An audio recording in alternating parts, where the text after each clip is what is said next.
还有这个基金会推出着一日孙仔的服务，陪伴阿公阿嬷走路练身体。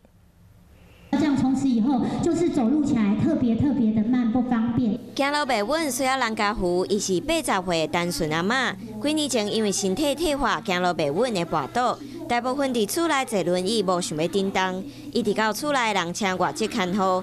两个人平常时到公园参加社区活动，固定运动嘛，互阿嬷走路搁较稳，甚至袂对音乐跳舞嘛会使。 但阿嬷真厉害，刷落来要挑战行路5公里。心足清的啊，啊足欢喜，足好过日子。真侪人像阿嬷同款，无厝内人陪伴，拢无活动，造成心灵和心灵拢开始退化。 运动其实它跟长辈的生理跟心理有关，当然我觉得生理的部分，基本的就是可能长辈其实我们最关注的就是他的肌力这件事情，特别是下肢、腿、大腿、小腿的肌力这样子。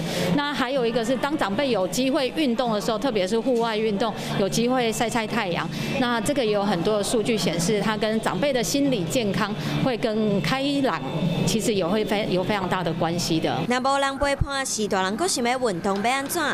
即马就基金会找志工做阿公阿嬷的孙仔，符合条件就会使免钱申请。自己指定他要到哪一个捷运站，然后孙子就会去那个捷运站接他了。若是大人，阁会使家己出去行行咧。专家建议每礼拜至少5天到6天，一天至少30分钟到40分钟的运动，才有够基本的身体运动量，和身体退化讲拜拜。